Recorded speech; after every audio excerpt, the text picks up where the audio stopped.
C'est certainement un des plus beaux livres de cette fin d'année, c'est certainement un des plus beaux comics de l'année. J'ai enfin eu le plaisir de mettre la main après une longue attente, une trop longue attente sur le chef-d'œuvre de Barry Windsor Smith, Wolverine Weapon X, dans son édition Prestige noir et blanc en version française chez Panini Comics. Bienvenue dans Un jour un comics, l'émission de Radio Comics qui tous les jours vous présente un comics à la nouveauté, un comics qui fait l'actualité et pour le coup un comics qu'il ne faut pas rater. C'est une merveille absolue dans un écrin absolument incroyable, le magnifique chef-d'œuvre de Barry Windsor Smith qui nous a retourné le cerveau en 1992 quand il est sorti dans la collection Top BD chez Semic en couleur à l'époque. Ça coûtait 34 francs, c'est-à-dire 5 euros. Aujourd'hui, il vous en coûtera 30 euros, donc quasiment 200 francs pour revenir au franc. Donc, si vous êtes éditeur et que vous avez des très beaux projets, eh bien, si vous trouvez que vendre des livres, ça ne rapporte pas assez, attendez 30 ans et vous pourrez le revendre beaucoup plus cher.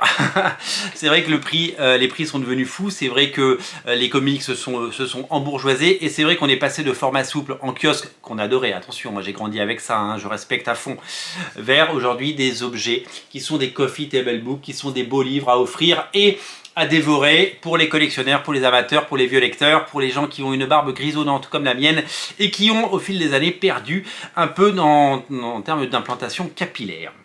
Il s'agit donc du chef-d'œuvre de Barry Windsor Smith qui, dans les pages à l'époque de Marvel Comics présente, avait raconté non pas les origines de Wolverine, mais comment il est devenu cette bête sauvage et comment des scientifiques peu scrupuleux lui ont injecté du métal brûlant, de l'adamantium dans le corps pour en faire une machine de guerre. Un récit absolument incroyable, une violence folle et sans concession. Un album qui aurait dû faire date à l'époque parce que rendez-vous compte la magie de ce récit d'une modernité folle et absolument incroyable, réédité à toutes les époques, dans toutes les éditions, dans tous les formats et aujourd'hui en noir et blanc. Je vais vous montrer quelques pages, bien sûr on fera un page à page, bien sûr, c'est une évidence.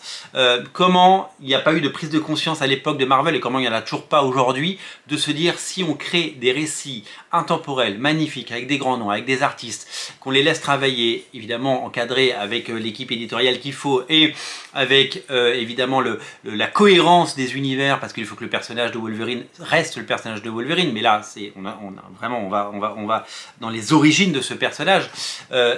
Pourquoi ne pas faire plus de récits de cette teneur avec des auteurs pour évidemment proposer en longueur d'année à toutes les époques des comics que vous serez ravis de lire et de redécouvrir. C'est un récit qui à l'époque nous a, je l'ai dit, retourné le cerveau, qui était fabuleux parce que c'était nouveau de découvrir ces origines-là. C'était violent, sans concession, c'était graphiquement parfait, l'histoire était magnifique et ça nous a fait un album qu'on a lu, relu 1000 fois et qui nous a accompagnés pendant des années. D'ailleurs, il y a même eu sur la série régulière Wolverine quelques années plus tard, même quelques semaines plus tard, pour ne pas dire quelques mois plus tard, un retour à cette époque-là avec le Wolverine de maintenant, dessiné par le fantastique Marc Silvestri, qui revenait, ça s'appelait Projet Serval, je crois, un truc comme ça. Et c'était absolument magnifique et ça a prolongé ce plaisir incroyable de découvrir ce Wolverine. La particularité de ce récit, c'est que on y découvre l'intégralité des pages en noir et blanc. La collection Prestige, c'est ce grand format, vous le savez, couverture en dur, qui a vu naître plein de titres, notamment Spider-Man, l'histoire d'une vie, mais également Les Éternels de Kieron Gillen et Sadri Beach, mais également récemment le magnifique, tiens je l'ai là, Daredevil Vision Quest de David Mack. Donc ce sont les grands ouvrages qui ont eu droit à cette collection. D'ailleurs, le Born Again de Frank Miller et David Mazzucchelli va également faire l'objet d'une édition spéciale dans ce format. Donc c'est les beaux projets, les grands projets qui ont droit à cette édition. Et il y a, depuis cette année, un essai de la part de Panini de nous proposer des grands récits en noir et blanc. Il y en a eu 2 ou 3 qui sont sortis cette année. Et celui-là couronne cette collection et devrait remporter un fantastique succès. on y retrouve la maestria, le génie et le talent de Barry Windsor Smith, cette légende qui eh bien, nous a bluffé et nous a à toutes les époques eh bien, émerveillé, éclaboussé de son talent.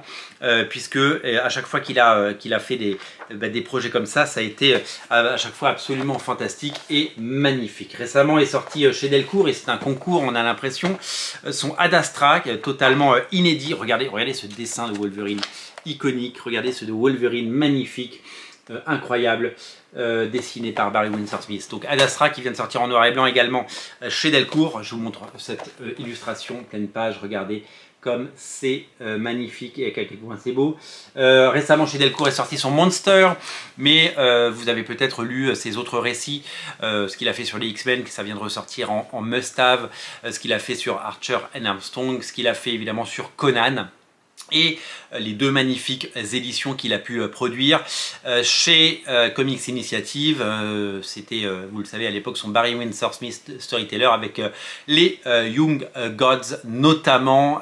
C'était tout simplement magnifique et c'était absolument incontournable si vous voulez mon humble avis. Et auteur de légende pour un récit qui a marqué des générations entières de lecteurs et qui aujourd'hui eh bien, excite la toile. Je sais qu'aux États-Unis et partout, tout le monde est assez dingue de voir cette magnifique édition.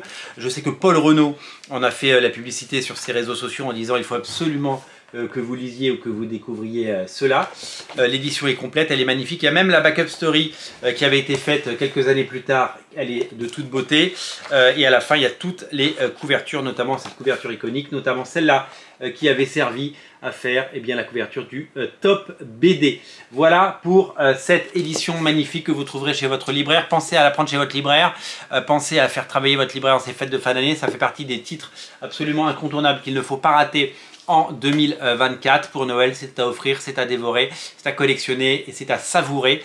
C'est disponible absolument partout et je ne saurais trop vous le recommander. Merci à vous, merci à tous, merci d'être aussi nombreux. N'oubliez pas de vous abonner à la chaîne et on se reparle très très vite pour d'autres émissions de qualité. Évidemment, je vous prépare un page à page, bien entendu. Salut!